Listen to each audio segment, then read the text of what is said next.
Since the early days of the AIDS crisis, much has changed, but one ban has endured. Gay and bisexual men have not been allowed to give blood out of fear they could transmit HIV. Today, the FDA announced plans to end the lifetime ban, arguing that it is outdated. Instead, the prohibition would be limited to men who have had sex with men during the previous 12 months.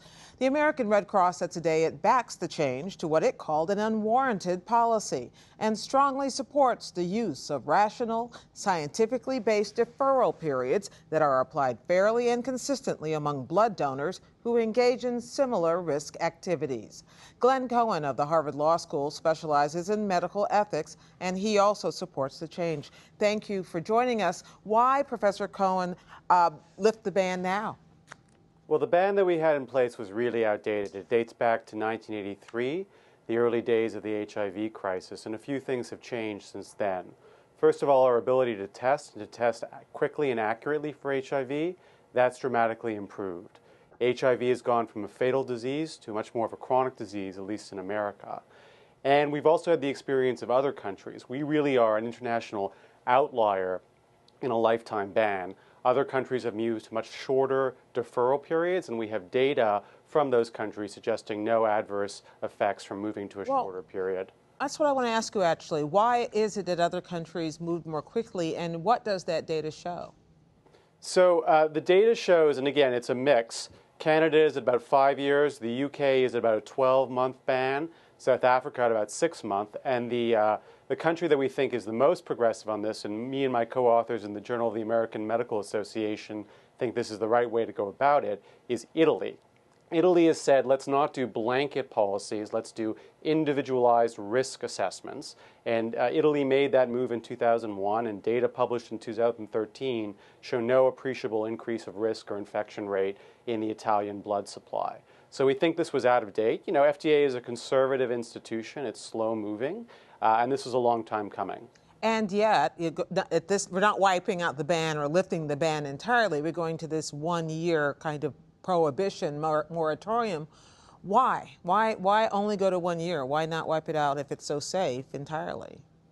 So again, I think FDA is a conservative institution. I think it wants to track what its peer countries are doing. My own position is that it would be much better to move to an individualized assessment where we don't say being gay or having sex with a man is an automatic disqualifier.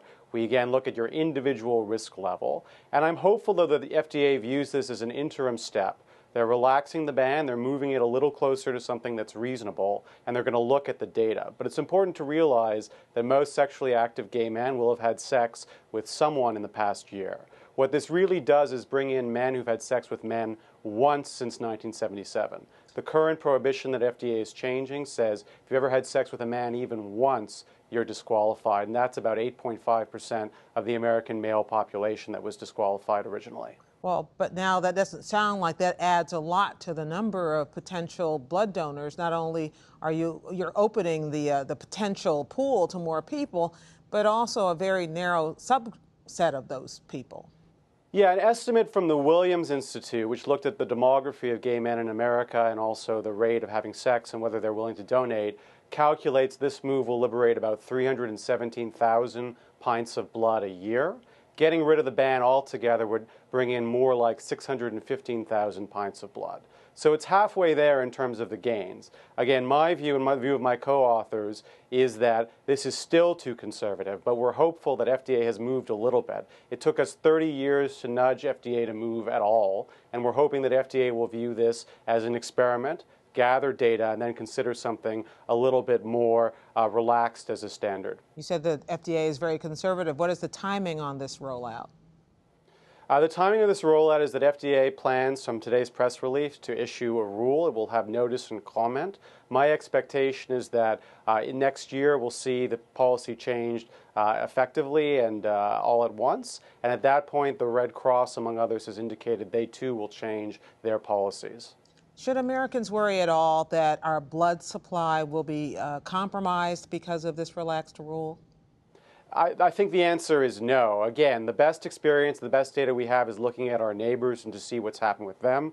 None of that data gives us any reason to worry. FDA is an extremely conservative institution when it comes to safety, Every pint of blood donated is already tested for HIV. All we're doing now is saying you had a classification that was overbroad, that excluded many people, and now you relax that. And the good news is that this should hopefully add to the blood supply, as well as liberate things like bone marrow and the like, which also track the blood rules. Professor Glenn Cohen of Harvard Law School, thank you so much. Thank you for having me.